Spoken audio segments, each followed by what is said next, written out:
Hereby, I open this academic ceremony in which Weiwei Wang will defend the academic thesis, Category Data Embedding. May I invite you to present a summary of your study and the conclusions of your thesis? Thank you, dear Prorector.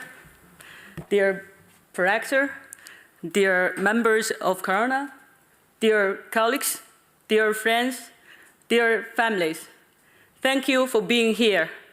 In the coming 15 minutes, I'm going to share with you my PhD research on categorical data embedding. So how can we construct meaningful informations for the categorical data?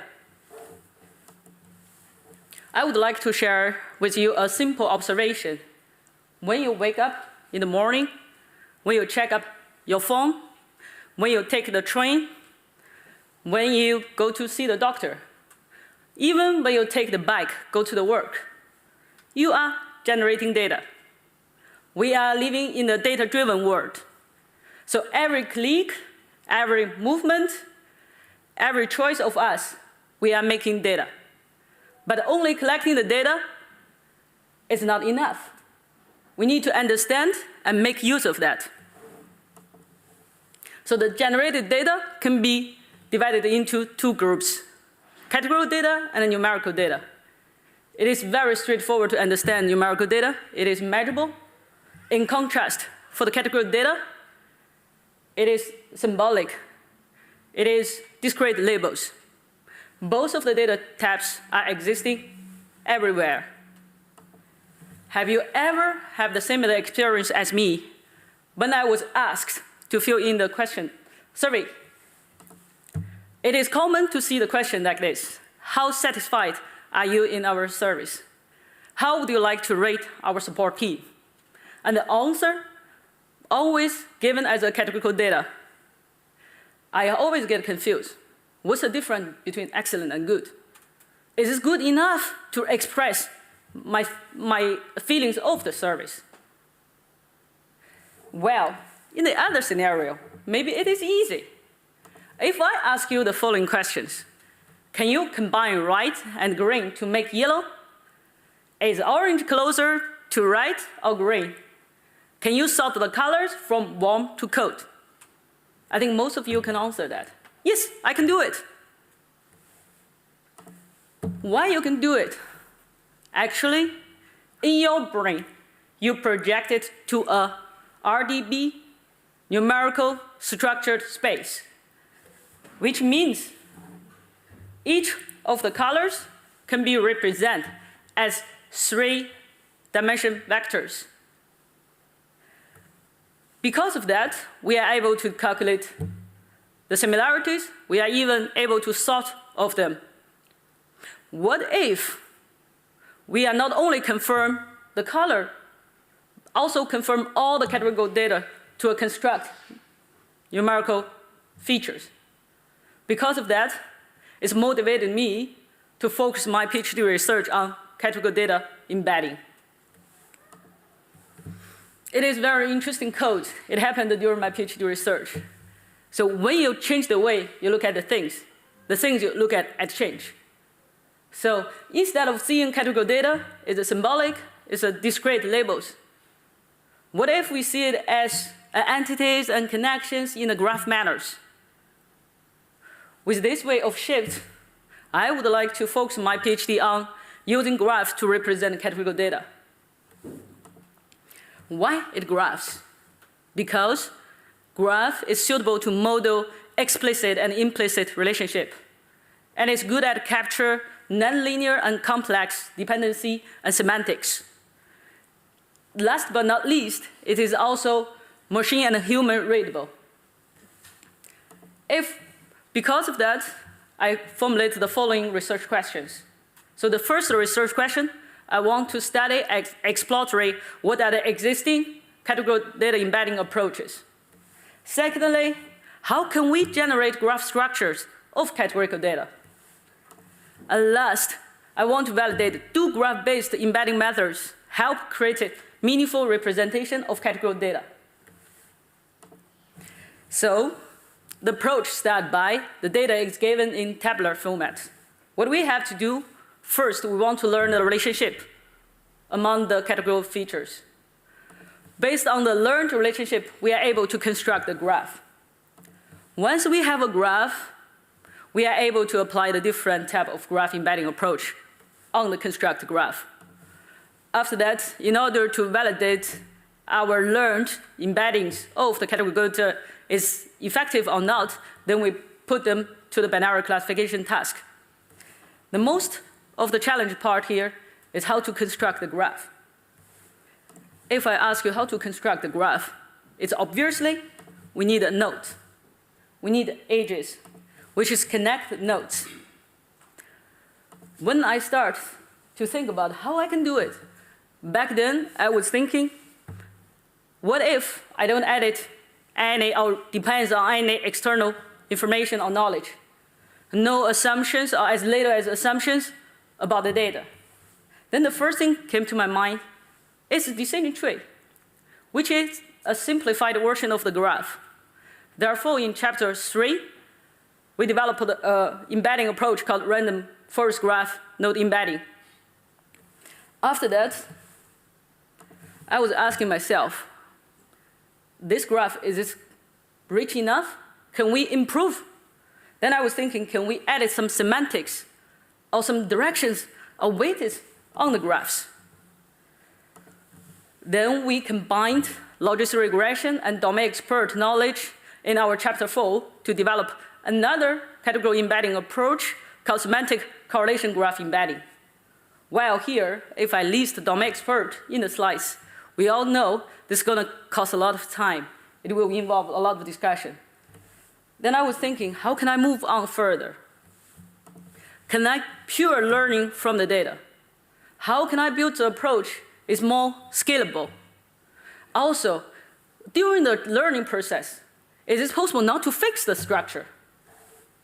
Then in the last chapter 5, we develop a graph-based categorical embedding, which we use correlation matrix as initial relationship between the categorical feature, and then use the graph neural network with differential pooling to learn the embeddings.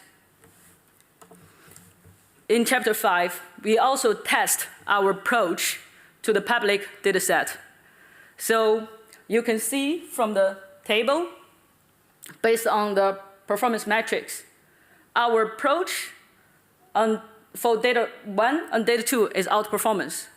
Well, for the data 3, we got comparable performance. So what's the difference of those approaches I have developed?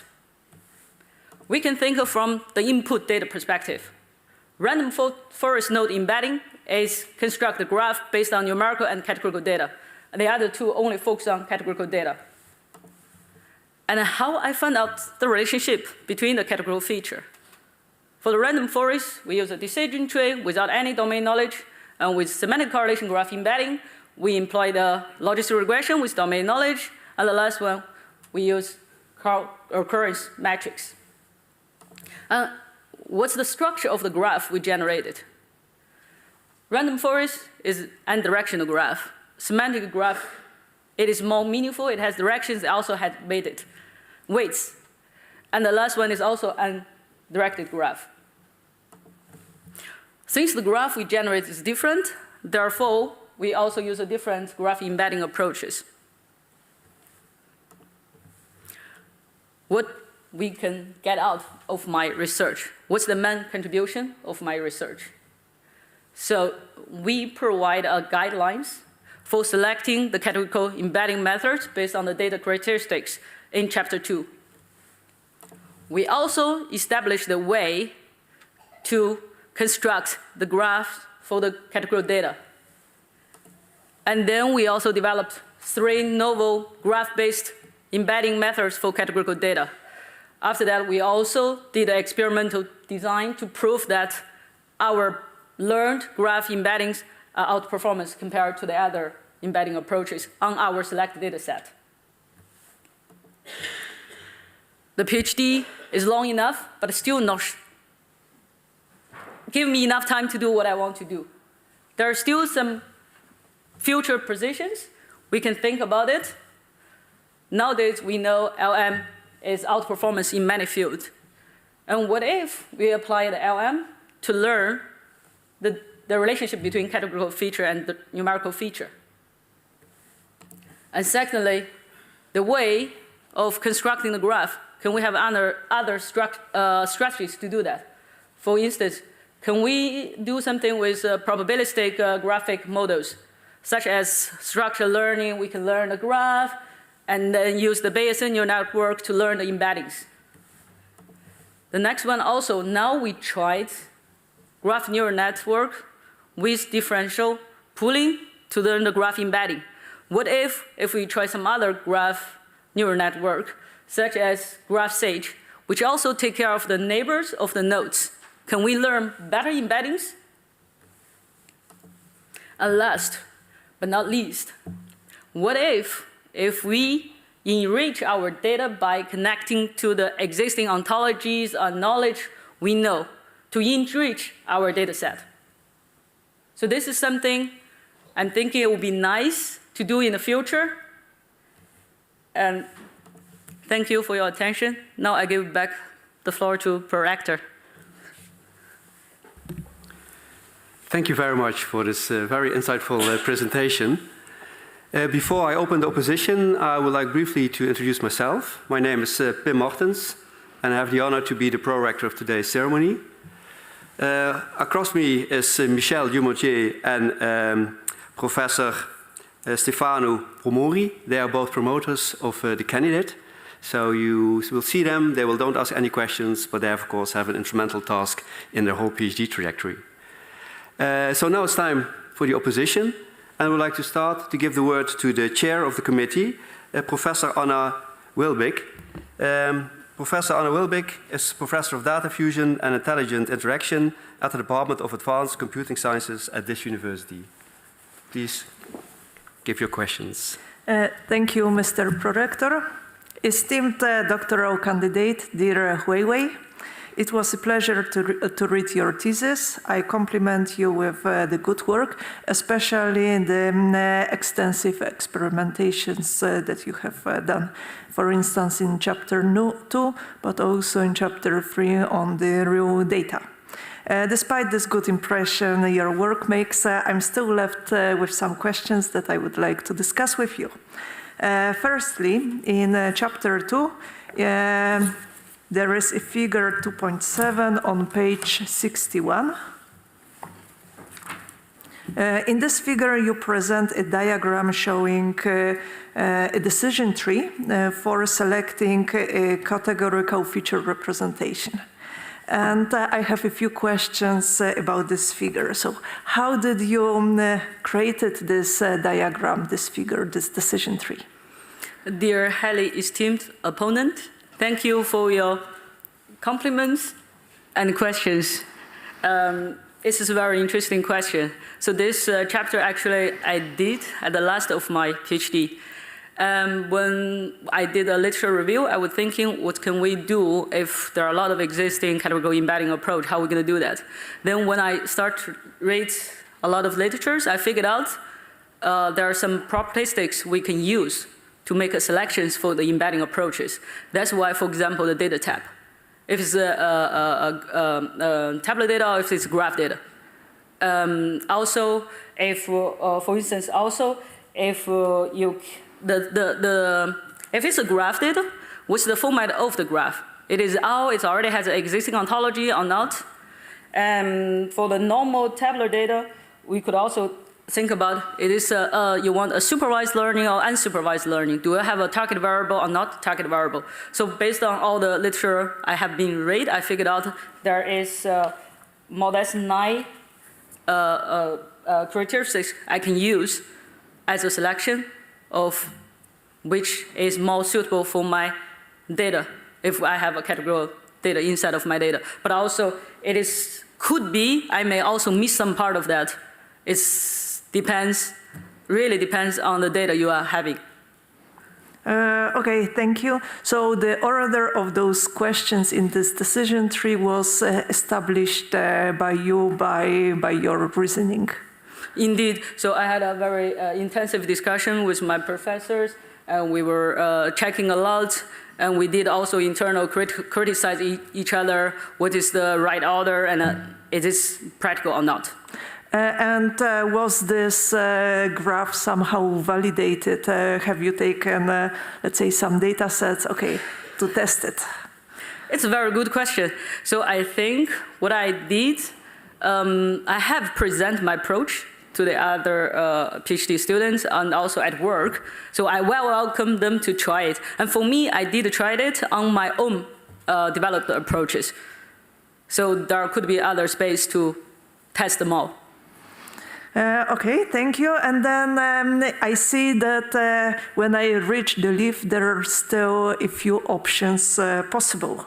So different embeddings. I was wondering whether there is some advice that you could give us which embedding to choose, or if you were to continue this research and expand your decision tree, how would you approach this situation?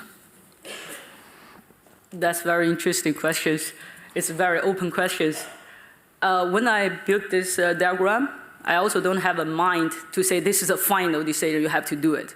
I think you have to test it with the data you got it. And you constantly have to compare it. But there is one good thing, because I already implement all the methods available in my repo. So it's easy to try at least. So there's no hard guidelines to say you definitely have to go that or not, because it's really sensitive with the data itself. But perhaps in data science, we often use so-called rule of thumb. Okay, we are saying for certain parameters, start with 1. We don't guarantee it's the best, but it's a good starting point. So can you think about such rule of thumbs? Or Then I definitely suggest if people having a tablet data and the data also have some connections with each other, try the approach I developed first. I'm sorry, but I think I tested on my selecting data set. I would like to get more challenge questions from the others to help me improve. Okay, thank you. And then my second question is about chapter 3, where you proposed random forest node embeddings that we have heard about the presentation, and you compare this method, your method, with node to vec embeddings. And when you use node to vec embeddings, you use many different machine learning algorithms, such as logistic regression, k-nearest neighbor, extra tree, random forest, SMEs, SVMs, neural networks. But when you are using your method, so the random forest no embeddings, you use only logistic regression. So I was wondering whether this comparison is fair, because I was always told, please compare apples to apples. So make sure that there is only one thing that is being changed. And you are comparing embeddings, so this is your degree of freedom, and at the same time you are changing machine learning methods. Thank you for your follow-up questions. It's very sharp observation. I think what is in the table on the page 109, we select 3 public data set and 1 internal data set.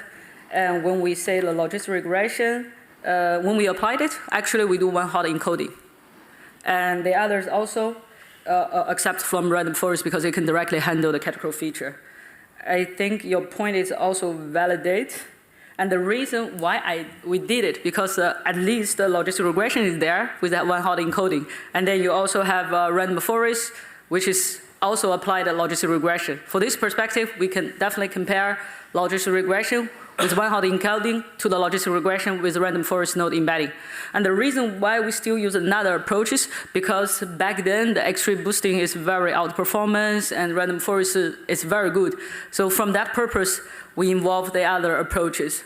But your point is definitely validated.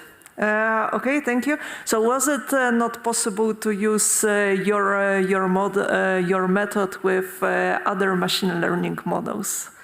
It really depends on the task of what you want to do. Also, in my PhD research, so for those open data sets, could you just take your embedding additional feature and also use all the other methods that you used for other embeddings?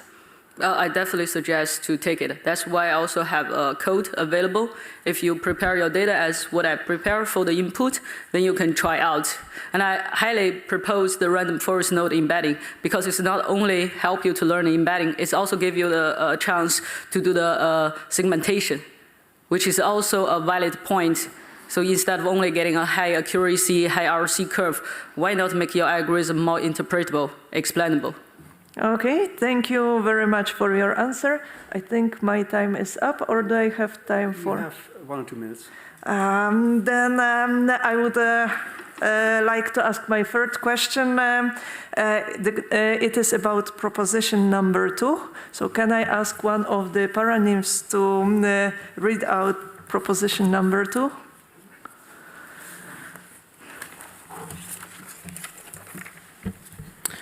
Transforming categorical data from tabular data into graph structures enables the application of graph embedding techniques, which are not applicable to flat tabular representations.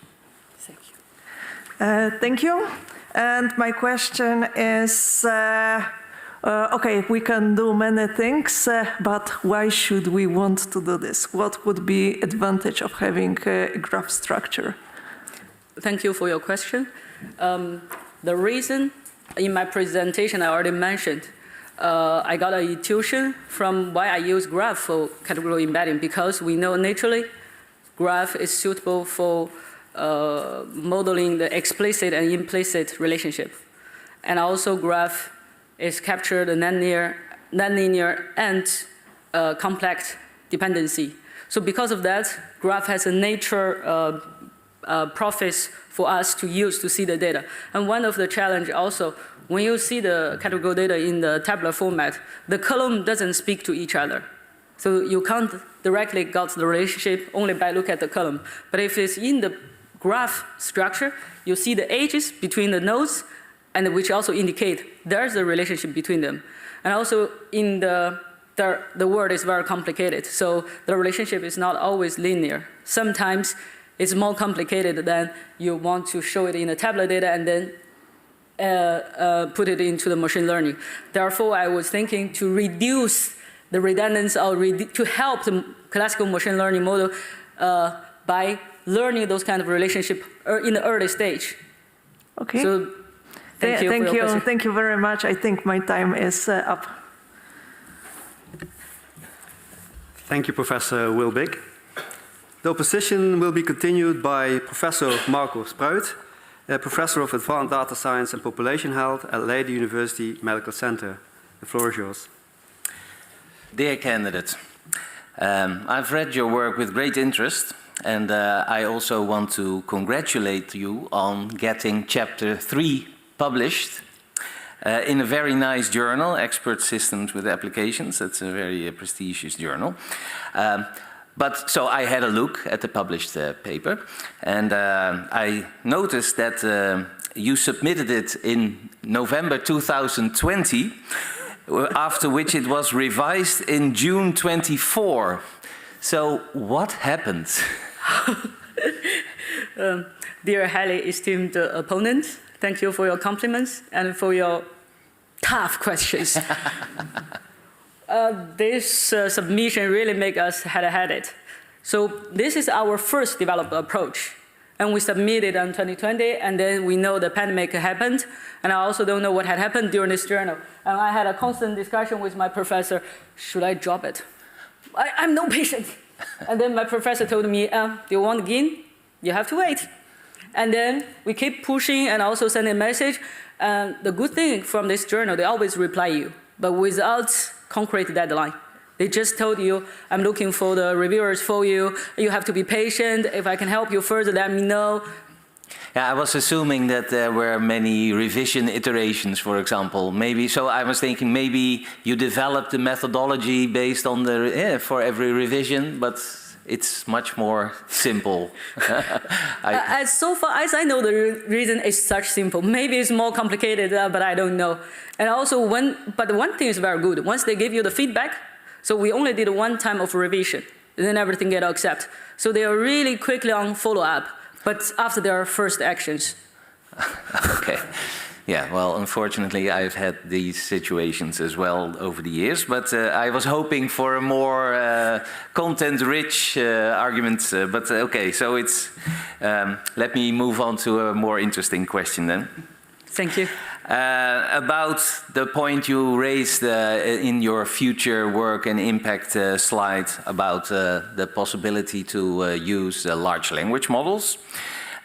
You first mentioned these in chapter 2, also in the future work, where you mentioned that ontologies can be calculated with large language models, and then in the discussion section you mentioned the following sentence, which I want you to elaborate upon because I don't really understand it. So you say, adapting transformers to calculate embeddings for categorical data by modeling relationships between categories, similar to BERT's approach to sentence embeddings, allows capturing implicit relationships between categories. This approach could uncover novel methods for representing categorical data. Could you elaborate on what you mean with this and how large language models could improve your work? Thank you for your follow-up questions. I'm very appreciative you spend a lot of time to read my thesis. Well, it was interesting. Good. And the reason why I think, and also we all think it is possible to use large language models because we know the large language model has a transformer, it has a self-attention mechanism, and it's also large language model is good at learning the meanings in the sentence. Therefore, if we see the categorical data, which can be also, the categories can also see as a word, so which is also a neural language. Therefore, we are thinking it is really powerful enough to learn the deep relationship about categorical data and numerical data. So for clarification, are you referring to employing foundation models, or are you wanting to train a model from scratch? Very great questions. I think if it's possible, I definitely want to train the models by myself. If I have enough data and enough money, enough time. That's the question then, of course. Yeah, I definitely would like to do that one because I trust if I do it from scratch, I think we can do better. But now, I think right now, if you ask me for the future work, if I think about the realistic steps, maybe I'll first use the pre-trained model and see how its performance. Yeah, so so if I'm trying to think through what this would mean for your categorical embeddings, so of course it's the most rich semantic space that we have available digitally, so that speaks as an argument for large language model use, but it also has lots of noise and irrelevant relationships and meanings. So you introduce lots of noise which you probably cannot control. What are your thoughts on that? Thank you. That exactly, I'm also thinking why it will be great if we can train by ourselves, because then we already select the quality data. And your point is definitely valid, because also the pre-trained model for the public data. And for instance, Apple can be different for multiple meanings, and what is specifically for your field. That's why also in the future work, I was thinking maybe we can also imply ontology, then which is structured knowledge in the field, then can remove those noise and make it more customized.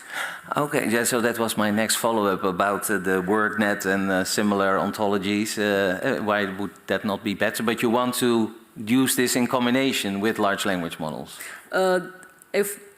If I think now, I prefer first large language model to learn what is the problem, what it can't handle, and then combine both of the approach. And then if it's needed only use ontologies, then I would also prefer go to the ontology, but we have to be aware of that. You have to build, there are not a lot of existing ontologies for your data set. So maybe you have to build the ontology, and it's going to also require a lot of work. Yeah, this sounds like a lot more work than just the next paper. Okay, but thank you. I assume that this line of questions will be followed up later. I would like to. Do I still have time for next question? Thank you. I want to ask you, discuss with you something more about the used research methodology. Yeah, so you mentioned that the cross-industry standard process for data mining, CRISP-DM, is your overarching research framework, and that makes a lot of sense, in my opinion. But this is the reference framework, but you have a specific workflow, which you dubbed the APG workflow. And you mentioned that it is a customized version of CRISP-DM with a stronger emphasis on feature engineering. So that's the main reason you give, right? Or are there more reasons why you have a custom version of the research method? This is the most important reason, right? Feature engineering. Yes, this is one of the important reasons. What are other important reasons then? Because that's going to be a little bit a long story. So because when I joined the APGs back to 2016, and we just started having a data scientist at the company, and we are facing how to transfer our business to data-driven. And back then, it's very hard to deliver this message to tell them AI is going to help your work instead of replace you. Still, and then when we discussed with the business, we also figured out to help the business understand the question. It's so important, and also explain the result of the business to the business. Yeah, so due to time, let me just, so this is, has been emerging, so evolving naturally, and only in a later stage you realized you were actually mimicking the industry standard. But let me then close with asking you about, so what, do you think that you covered all important aspects of CRISP-DM in your customized version? And if not, could you mention one thing that you would like to add actually to the current workflow? Thank you for this last question. I think based on my experience with the business, so I was there for 9 years, so if I check about my experience, it's being all covered. But there is one thing can be added in the future is regarding the deployment part. So there is still an empty spot in the business right now because we are still frustrating how to deploy the machine learning model for the real data. Okay, yeah, I agree, but then CRISP-DM, that's also the weakest part of the CRISP-DM method, so you should look elsewhere then. But I was thinking as a final comment, maybe so one thing that people who use CRISP-DM often forget to address is the success criteria, to define them before doing the actual project in the business understanding phase, both the business success criteria and the data mining success criteria. You have also not used success criteria in your research, right? So, for example, in chapter 3, you could have, did you define success criteria? And so when is the research a success or not? Very good question. I think that's also the first part of the CRISP-DM. You have to understand your business. And the good thing, you do a part-time PhD at industry because you already speak with your customers. So you constantly can ask them, when you're going to be happy? So maybe I didn't list it specifically, but this is things already being discussed. Okay, so can you name a few success criteria that you actually had, but were not written down in the chapter? For instance, we had a pilot interesting profile. So we're going to involve actually 500,000 of the people, real people. in chapter 3, that is also one of the data set. We tried it, and there I asked them when it's good. And then my colleague from the business side told me, I don't want only extreme accuracy. I want, if I can find the features, which one is influence them, it is good enough.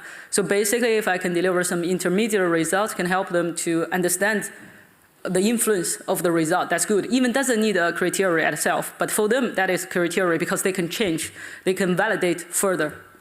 I'm very happy to hear this. Thank you. Thank you very much. Thank you, Professor Spruit. The opposition will be continued by Dr. Jesse Heining from the Department of Computer Science of the Open University. Please go ahead. Thank you. Esteemed candidate, congratulations on writing such an interesting thesis and giving a very lively and nice introductory talk. My first question concerns the use of domain or expert knowledge. As you indicated also in the presentation, but also in the conclusion of your thesis, you say that in chapter 4 on semantic correlation graph embedding, you allow for the use, or you even require the use of domain knowledge in calculating the graph embedding. But when I read the chapter, it wasn't immediately clear how this domain knowledge comes in. So could you maybe explain in a bit more detail how this works?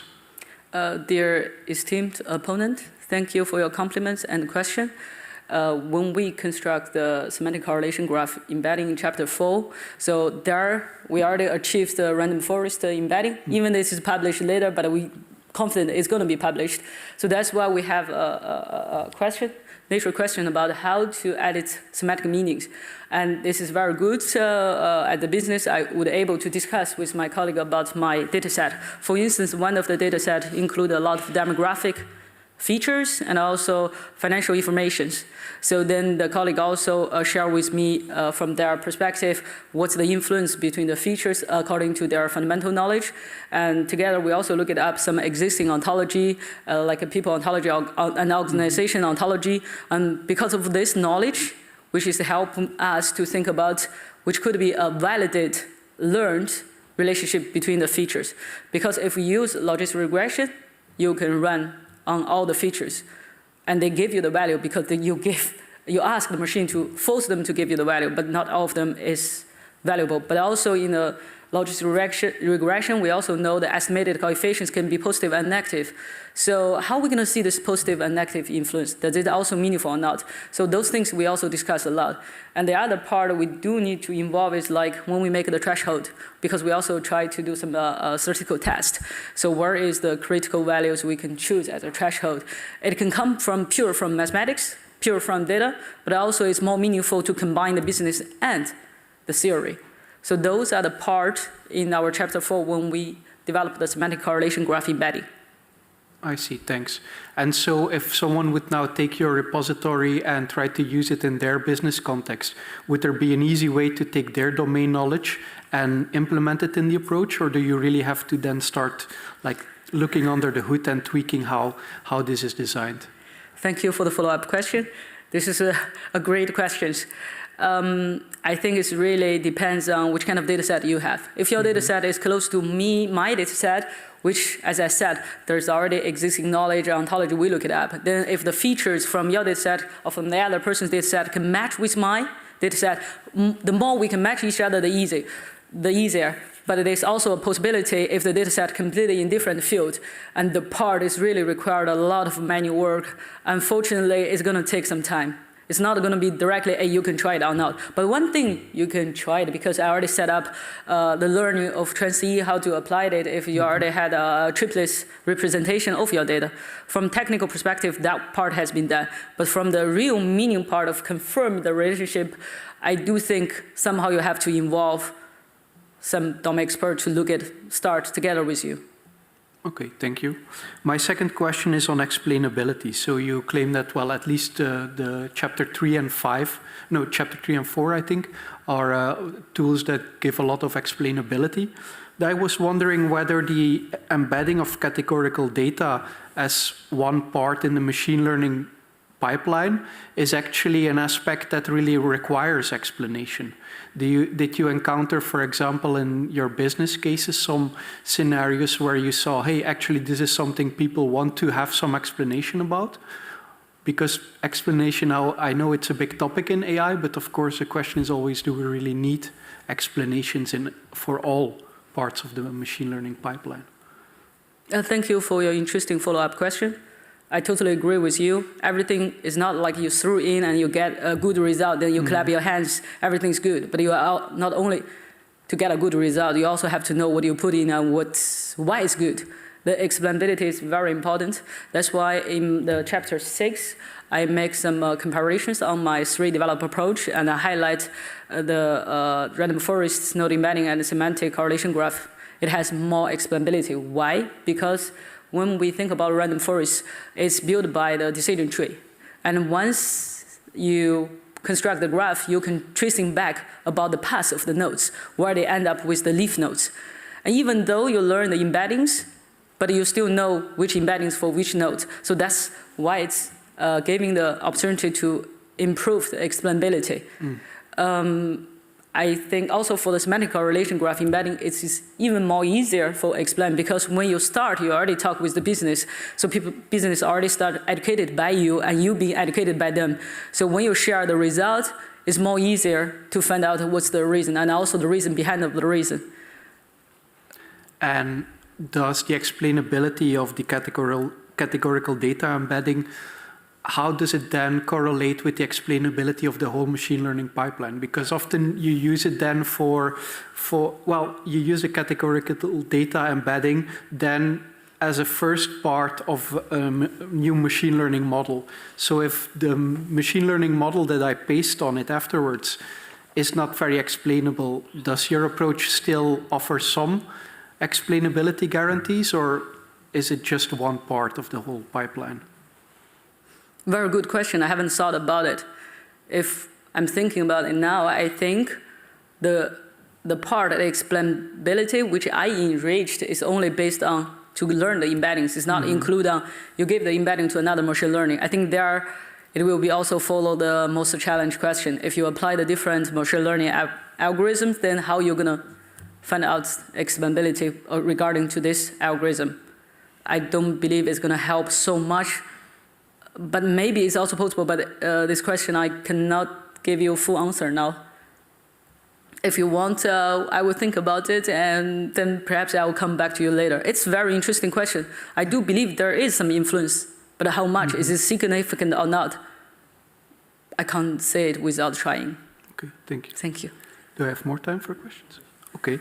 Yeah, so a big paper in the literature on explainability is the one by Tim Miller, where he looks at insights from the social sciences, and he says, okay, well, a lot of people say their approach is explainable, but actually, if you look at what people want, there's actually a few specific desiderata that explainable AI should follow, and he lists 4: contrastive, selective, social, and causal.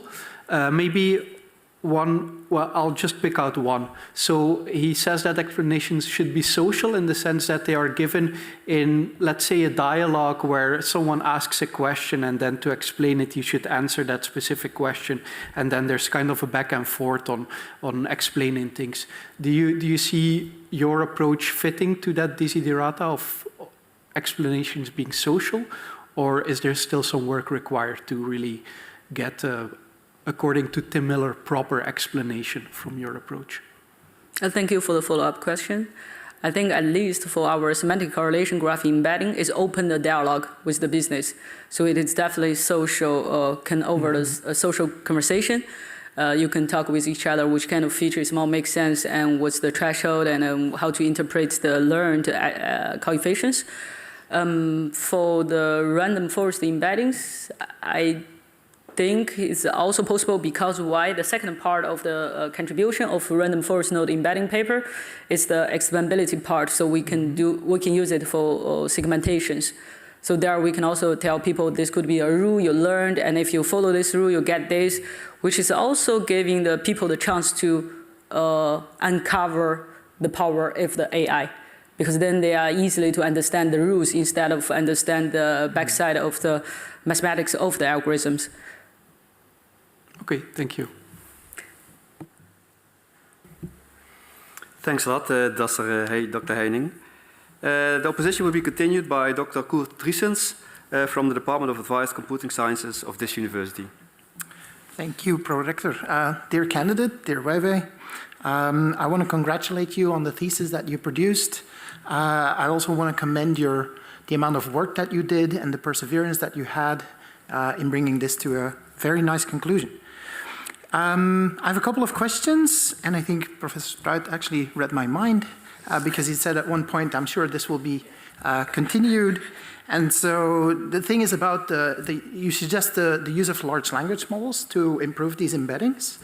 And large language models are great at adding semantics that arises from the context of a certain word. But I would like to go back and take a step back and say, you know, often when people put data in tables, they are using words. We have word embeddings. They already encode some of the semantics, a lot of semantics about these words. You also mentioned that you know, word embeddings are a great starting point, and also other people mentioned this in their publications. But I wonder, why aren't they sufficient? Why can't we just start from word embeddings? Aren't they good enough? They seem very useful. Why do you need more? First, thank you for your questions, dear esteemed opponent, and your compliments. It's a very interesting question, which you also can see in our experimental design all across chapter 3 to chapter 5. We do also apply the word-to-vec to learn the category embedding. When we applied it, unfortunately, we didn't see its outperformance as our developed approach, but I think your point is also validates the word-to-vec is already good at learning the embeddings of the vectors. And I think the big challenge there is because the word-to-vec, it has window size, maybe not cover they cannot remember what had happened in the previous chapters and the chunks, the tokens, so it's very sensitive to that. The good thing I think large language model can do, because when the self-attention mechanism, so when they learn the one individual part, they also take into account the whole sequence of the part in order to assign the attentions to the individual part. Therefore, I think even I haven't tried the large language models, and I still believe it could be having some good performance there. Okay. What would you use as context? If you have tabular data, what would be the context that you give to a large language model to enhance the representation? Thank you for this amazing follow-up question. This is very good. When I think about the categorical data, how is this a word? Is it like a word or not? Actually, categorical data you can see as an individual word, but it loses the context. How are you going to feel in it? That's why I'm thinking maybe you can enrich your data to the existing ontology. And then there you can get more meanings of the real categorical value. But there, which also can help large language models to remove the noise, because if you involve the existing ontology, you already pointed out specifically, this is the domain I want to look at. And please do everything in this domain, not do it in general cases. So that could be my answer for this question. But thank you. Okay, thanks. My second question is actually a follow-up from Professor Wilbick's question. And your answer, you said at a certain point, if you want to use any embeddings, use one of mine. And I like that. But you developed 3, right? And so at the end, on page 180, you kind of conclude there's not one that outperforms the others in any data set or any task. And you say researchers could consider evaluating multiple embeddings. But we live in a society where ain't nobody got time for that. So, you know, I want to know what you have learned working on this. And I wonder if there are any guidelines, are there any theoretical pointers or like information flow pointers where you say, okay, if you have specific forms of data, this is the one of my 3 embeddings you should use. And if this is a little bit too abstract, I really liked the examples of the colors that you had, but you had them linearly. And actually, colors can be represented in a wheel, and there's more data like that, like the seasons, the months of the year, northeast, southwest, which are all like circular in some way. What would you recommend that I use for that kind of data? Thank you for your follow-up questions. It is very interesting. I think if you ask me all the 3 babies, which one I like the best, I think I like them equally. But then I can give you the choice to say which your baby is close to my baby. For instance, if you have a data you want to learn the categorical embedding based on the graph embedding approach on both categorical data and numerical data, then you have one choice. So my baby one, random forest node embedding is your good candidate. But if you also say, my data I know very well, I have domain expert available, and I wanted to use it in the real important society, which I can't afford any mistakes, then go for my second baby, semantic correlation graph embedding. There you have more confidence on what you're gonna get it, what do you put it in. And so for the last one, if you just have time, you have a power computer, and you just say, hey, let's give it a try. It's easy start, maybe getting a good output, then try the graph neural network embedding, because there is very scalable. If you think about your future of your algorithm, and then that will be the good candidate for you to choose. Okay, so this seems to be more based on my context than the actual data format. Is that correct? I think it's highly influenced by that.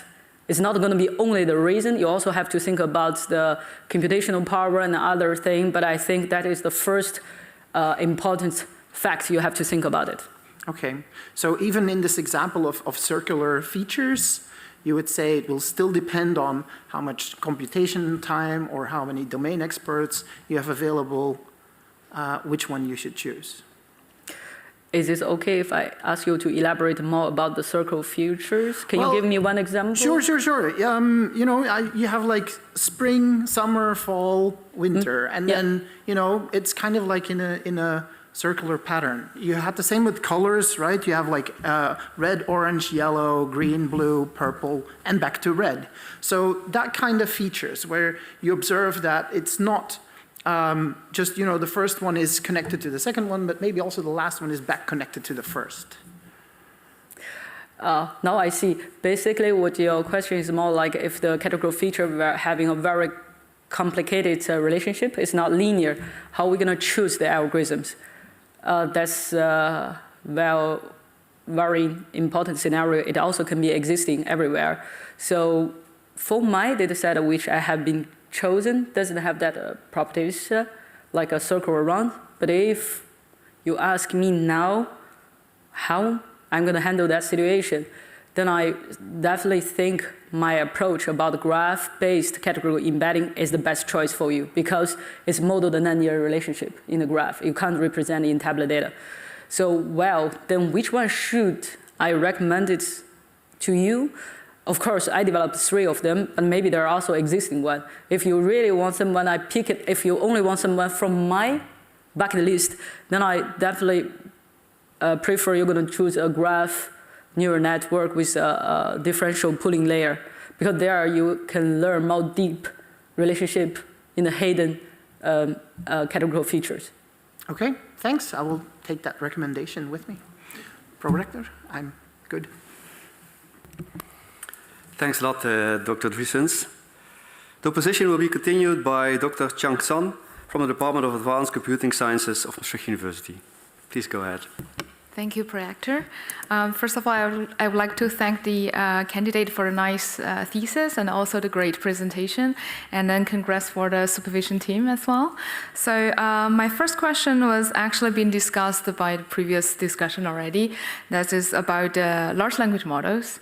Nowadays, we see that large language model changes a lot of things in our life and research. And then I think the previous discussion will focus on whether we can use the transformers or language models to embed the categorical data. However, my question is more focused on the chapter 4, that is the semantic correlation graph embedding. So you mentioned in the discussion that this method, the researchers who wants to use this method must have the domain knowledge to be able to construct this semantic graph, let's say. However, my question is that whether we can use large language model act as this domain experts, meaning that you're not going to use that as an embedding method, but it could be consult to this large language model as the domain expert. Would that be possible? That's my first question. Yeah. Dear esteemed opponent, thank you for your compliments and questions. It is a very interesting question. I have a very short answer for you, but I also have a very long answer. I will start by the short answer. I think a large language model is a learner, and domain expert is an expert. So there is a significant difference between the role of them. I don't want to underestimate the power of large language model, but I also don't want to give too much credit of them. As we know, it can be getting confusing by the same features in a different field because it can be seen as a noise. So I think domain expert is domain expert. Okay. Even your language model can be performance, but it's just approximation of domain expert. I don't see it as a replacement of the domain expert. I see. Okay, thank you very much. Another question also related to the chapter 4. In the, let's say in the page 149, in your conclusion and future work, I see very interesting statement. You say, in terms of the future work, numerical features could be included in the knowledge graph construction by converting them into categorical feature. So I feel like, oh, what you presented is to convert categorical variables to numerical variables, and now you suggest to convert numerical features to categorical features. So I just want to hear your why you have this statement, and then what is the actual idea you propose there. Yeah. Thank you for amazing follow-up question. The reason I pointed out, because of course I start to focus on the categorical variable. Why I care about it? Because categorical data is everywhere. And also categorical data, if you look at the later review for the embeddings of category data, is underexplored. And also we know most of the machine learning algorithm need a numerical feature as an input. Therefore, I start to do the categorical embedding. But on the other hand, when we see the numerical features, if it also can be seen as a categorical feature. It doesn't mean the numerical feature as is given as a numerical, and this is the best representation of them. So when I say that, I'm more seeing the meaning of this feature as the first criteria, how I see them, and the format is the second part. So that's why I propose it could be a future direction to check it, to convert the numerical feature to the categorical feature. Maybe it's more meaningful for like the head of the person. Maybe if we group them into the group, it's all easily to show our patterns. So that's the behind of the sentence, what I see. I see, yeah. So if I understand that correctly, you're proposing that in certain scenario, we could convert numerical to categorical and then use a method to do the whole embeddings for all the categorical and converted categorical variables. Is that correct? Indeed. Okay. If you want to use my second approach and third approach, semantic correlation graph embedding and graph-based embedding, those are only use categorical data to build the graph. Okay. So that's why if you want to try those two approaches, you have to either involve your numerical feature or not involve your numerical feature and convert it. Okay, yeah, thank you very much. Then I have a second or third question. Is about the implementation and also deployment of the methods. So in your discussion, you mentioned that all of those methods haven't been implemented practically. And you mentioned also it could be interesting to see the potential future applications. So I want to hear your opinion on, if possible, one day you can implement those methods to an actual business setting. What would be the best case that you would implement? And second is there any challenge in the, let's say, scalability problems when you apply those methods in practical settings? Thank you for your practical questions. I think in the chapter 3, our random forest node embedding, which is actually applied to the real business. So we have a case there. So we have involved half of meaning of the pension participant as a data set for, and we tried our approach. So from that kind of data set, amount of the data, we don't facing any scalability problems. But I think your question is valid. If it's going to be a huge data set, how scalable my approach it is. In my previous research, I haven't seen the limitation now. Maybe also because the data set I have been chosen is already not big enough. So that could be reason why I can't give you a concrete answer how scalable it will be. But if you want to try another data set,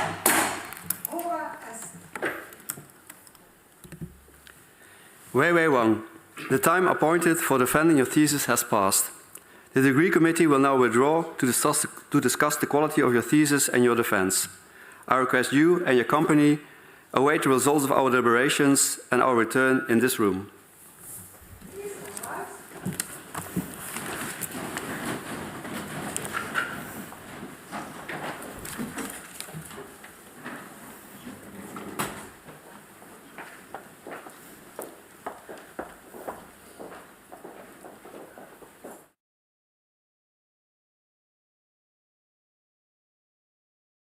The PhD defense has now ended. The degree committee will debate the candidate's performance behind closed doors. This process usually takes about 10 minutes.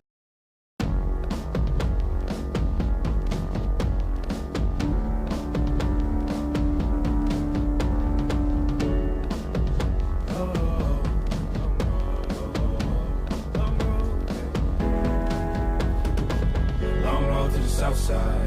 10 miles in my rearview mirror, I know what it felt like. My goal's only getting clearer, east side to the west side. No place like home, if it's questions that you've got, go the extra mile and die.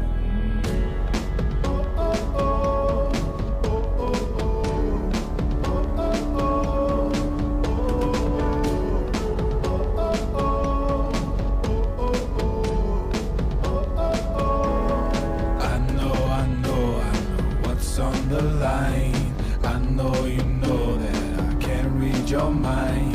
Years can't fly by now, don't waste all your time. Cause I'll go the extra mile.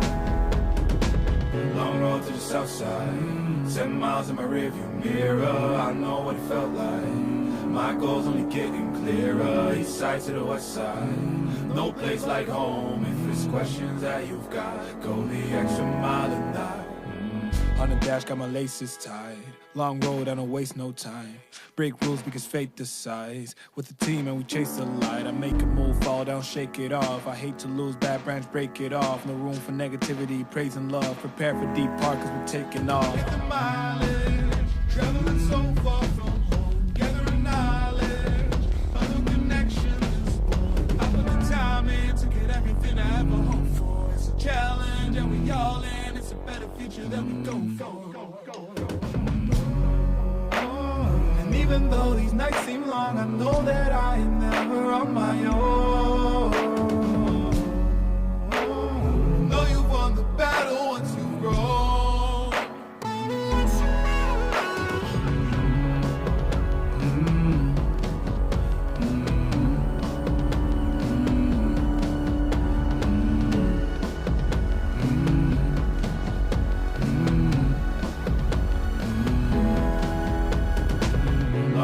South side, 10 miles in my rearview mirror, I know what it felt like. My goal's only getting clearer, east side to the west side.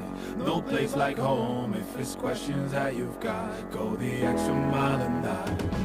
Long road to the south side, 10 miles in my rearview mirror, I know what it felt like. My goal's only getting clearer, east side to the west side. No place like home, if it's questions that you've got, go the extra mile and die.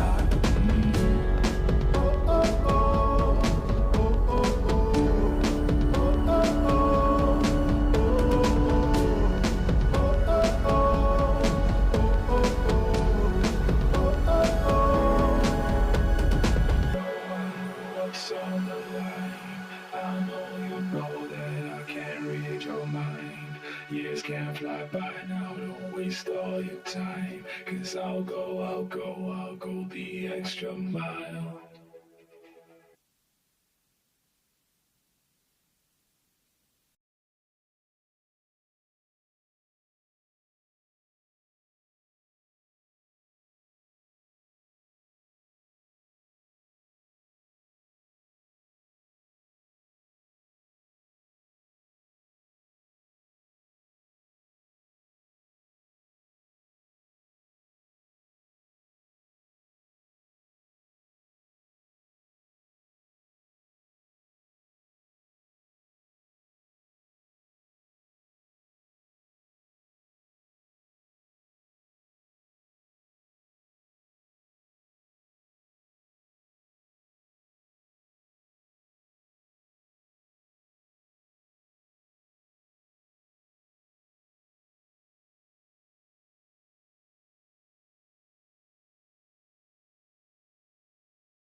Weiwei Wang.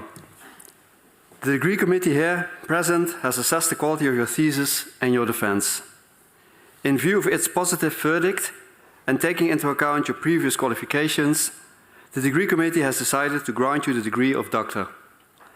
Professor Dumontet is authorized to confer upon you this academic distinction in accordance with Dutch university custom. I invite your supervisor to take the floor now. Please, all rise.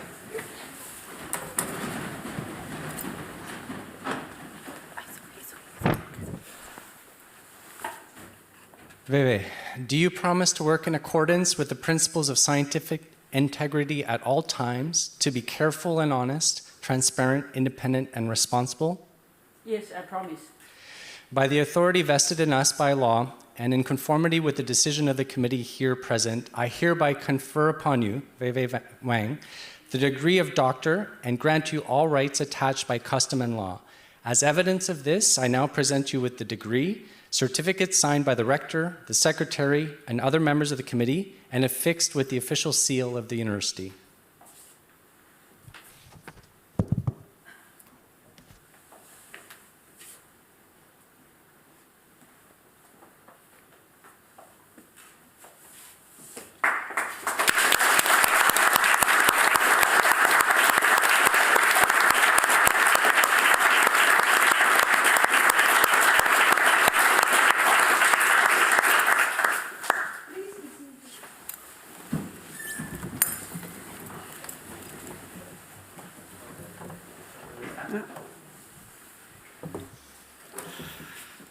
Dr. Weiwei Wang, dear friend, it was a long journey. It wasn't easy either, right? So we had COVID, changes in industry, personal matters, rejection, resubmissions, and finally success. At the end of the day, that is research. So you succeed only sometimes, and as you are advancing the boundaries of human knowledge, it is already a success. You had quite a growth, and I honestly think rejections, failures, and setbacks were as important as success towards this growth. I sincerely thank the examiners, internal and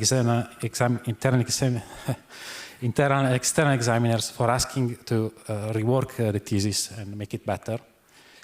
In particular, before it felt like something was missing. After they asked you to rework it, you really took out the researchers out and you show that you are a doctor. Now, you worked on this thesis relentlessly, continuing after this request for 6 months, 3 meetings a week. And even my wife said, we have Weiwei in the kitchen. Sorry. So I wanted to say, one may try to argue that a PhD is not necessarily a step towards innovation and research. Sometimes it may be true, but frankly speaking, it is called advancing the state of the art. So if you take any artist that you can remember, they worked on their work with a certain kind of love and a certain kind of obsession, like you did with your thesis. As also, after all, if it was an easy process, somebody would have already done it, right? And what you did was really not easy. You put a dent into the problem of dealing with categorical data and machine learning. Now you have widened a road, and I think I can say safely that Michelle and I can only hope that other people will go on this road, and that many more will follow the path traced by you. We are very, very proud with your achievements, and we are proud to welcome you as a member of the academic community. And finally, thank you all for joining today, and to celebrate this significant milestone. So let us congratulate Weiwei once again with continued success in their future advancements in their academic career. Thank you.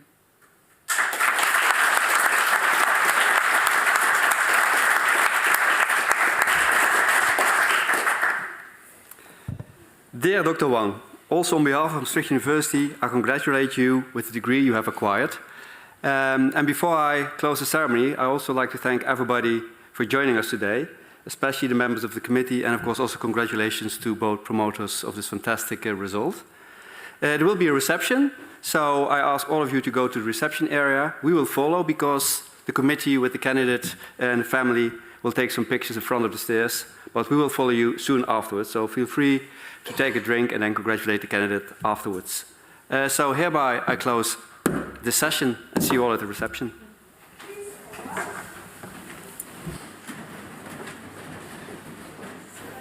Yeah. Yeah.